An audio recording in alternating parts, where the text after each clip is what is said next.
You're delivering some corporate training. Everything's going great. Your audience is participating and they're laughing at your jokes. But how do you know that they understand the information, they're going to remember the information, and most importantly, they're going to apply the information so that they can do their jobs better and take care of the customer so that you can drive the business forwards? If you don't measure that in real time, there's a good chance that your training effort will be wasted. I'm going to give you 3 key areas to pay attention to, and I'm going to do that right now. I'm Adam Spack, certified no boring trainer, and I've got tens of thousands of hours of experience designing, developing, and delivering corporate training. So I'm going to give you 3 key areas that you can use in real time to make sure that your audience understands what you're teaching them, and there's a good chance that they're going to go out and apply it and remember it later on. If you find information like this helpful so that you can transform the training in your organization and move the business forwards, leave me a comment down below, give me a thumbs up, and subscribe to the channel so that I can keep making great content like this. It's an easy trap to fall in as a trainer, especially if you don't train very often. You're delivering the information and everybody's participating really well, or maybe they're not participating so well, and you get to the end of the session and everybody shuffles out of the room and says, "Great job." And you're left wondering, oh, geez, did I hit the mark or not? So here's 3 key areas that you can really pay attention to, evaluate, and judge so that you can make an informed decision as to whether they got it and whether they're going to keep it for a period of time. One area is observation. Use your powers of observation as an instructor to make a determination of whether they're getting it or not. And you can do this in a number of different ways. 2 key areas that I really pay attention to are the types of questions the audience asks. Those questions, usually when they're trying to clarify information or they're trying to verify to themselves that they're getting it, those questions reveal whether they are, in fact, getting it or not. So really listen to those questions. They're either going to be clarifying what they're learning, and that question is going to demonstrate that. To listen to the words and how they frame the question and how they use information that you've been teaching them to ask the question, that they're going to give away that they get it, and they're just verifying it to themselves. That's a great sign. They might be asking questions to clarify information. So they're sort of kind of getting it, and they just need some reassurance. They need to kind of put a few pieces together, clarifying something that isn't quite clicking. They ask the question, you answer it, and boom. Now you're getting a good sense that, well, boy, they were almost there, and they were able to get the rest of the way because they asked this question. You might get a sense that they sort of kind of get it, but they're really maybe they're misremembering something that you talked about earlier, or maybe they're not quite understanding what you're talking about. And there's a gap. There's a big gap between where you are and where they should be. That's a good sign that that individual needs to really tighten up whatever it is you're teaching them. It's also a good red flag that you might want to go around and poll the rest of the participants because maybe they aren't getting it either. And that could mean that you need to kind of go back and clarify some information. You need to go back before you keep pressing on with your curriculum. You need to go back and make sure that you bring everybody along with you. The other thing that I listen for people asking questions is when they start asking really left field, really kind of out there, weird, wacky questions. If somebody starts to do that on a regular basis, there's a good chance that they're like, ooh, pay attention to me. They're not really understanding anything, but they're trying to ask that question to kind of make their attendance known. Pay really close attention to that as an instructor. The other piece that you can observe is what I call learning energy.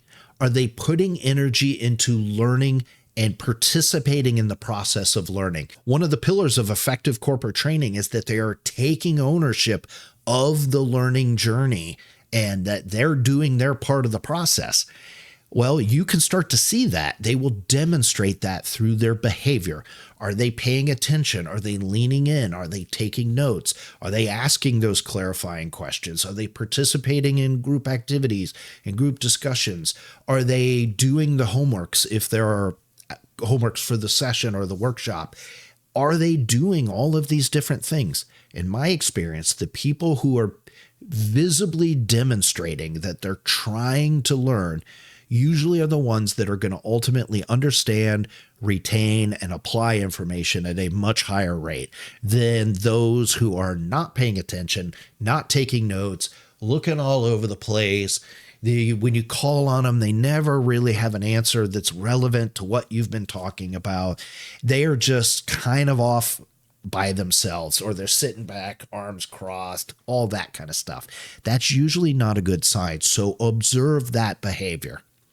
I will say, though, as a caveat, be careful. Sometimes people put up a persona or a mask, and that sitting back, arms crossed, they might actually be absorbing the information, and you can't just take that at face value. Also be careful that if somebody's a little bit more reserved, maybe they're a little bit more introverted, they may not be boisterous and loud and making their presence known. That does not mean that they are not learning. So be a little careful with that. But on average, you can usually tell the behavior of somebody who's putting in the effort to learn. You might even want to develop some measurement or some milestones, some criterion rather, of the behaviors that indicate success for your particular group, your organization, your industry.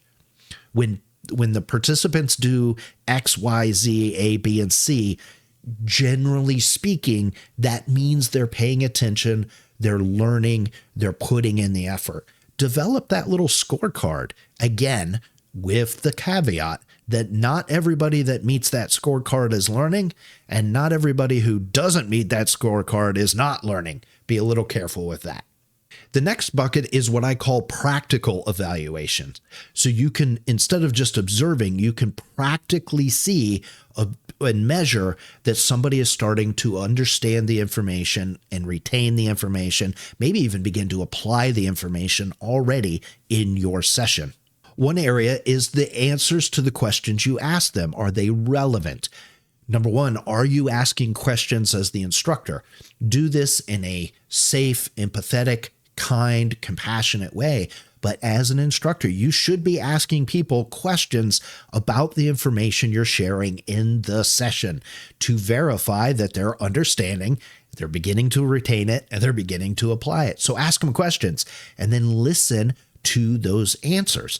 You may even begin to, again, develop a scorecard of what are relevant answers based on the curriculum that you're teaching, but ask them questions and listen to the answers.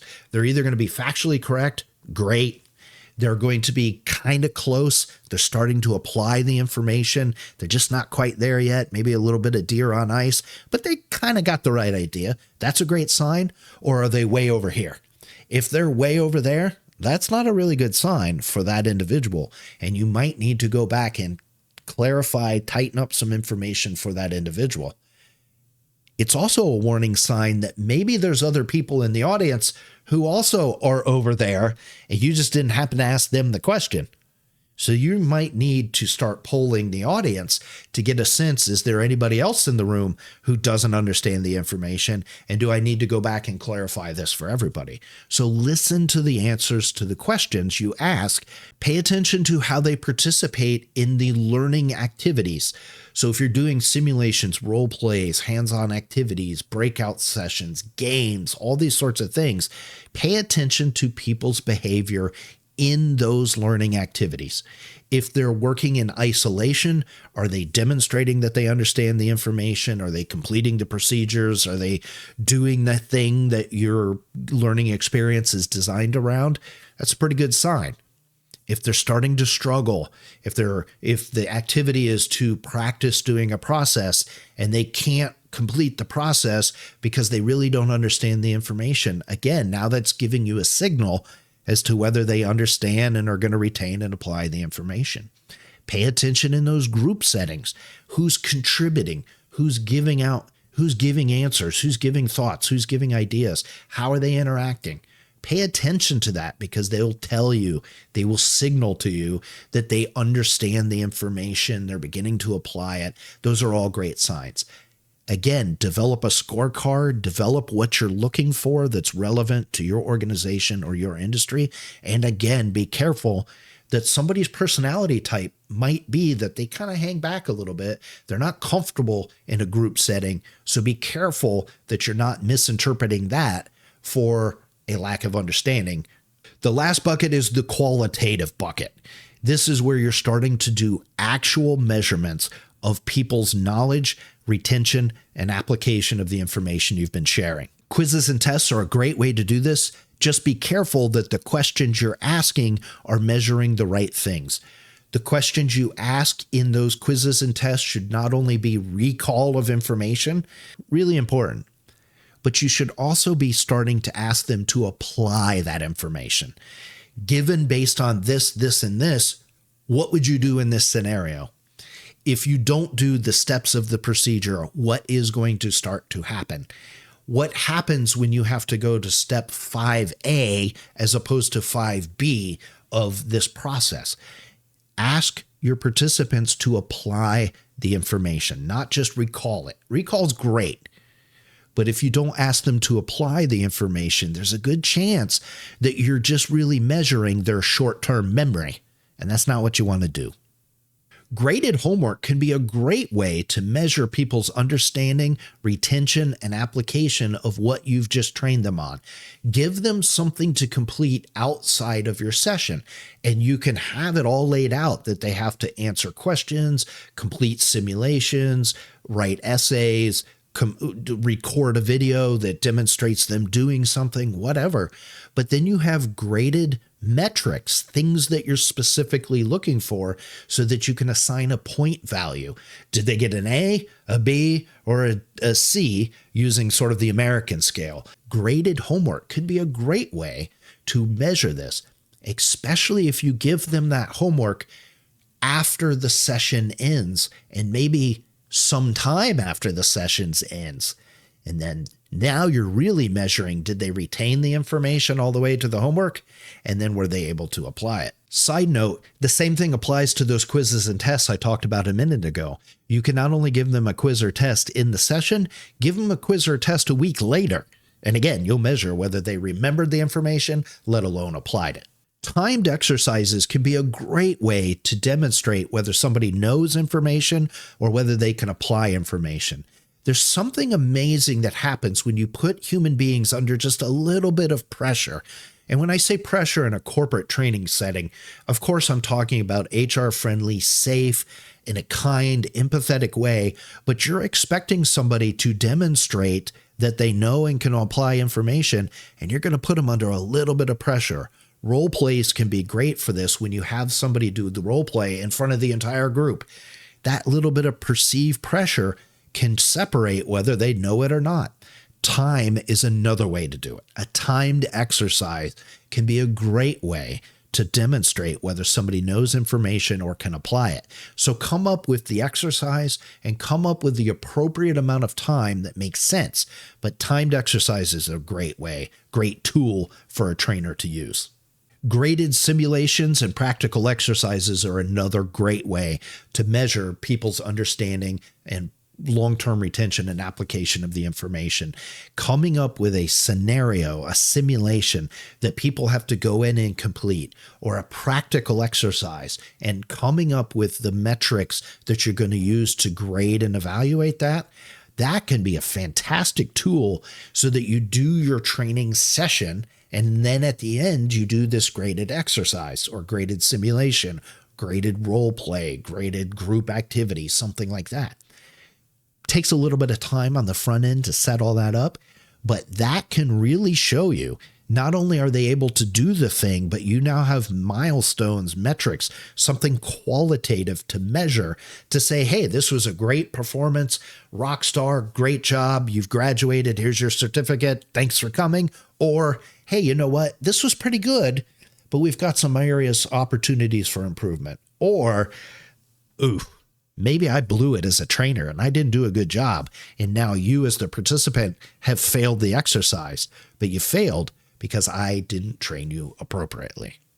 Observational, practical, and qualitative. Those are 3 buckets of real-time evaluations you can make as an instructor to begin to measure, judge, come up with some sort of diagnostic that your audience understood the information, they're going to remember the information, and ultimately go back and apply it later on.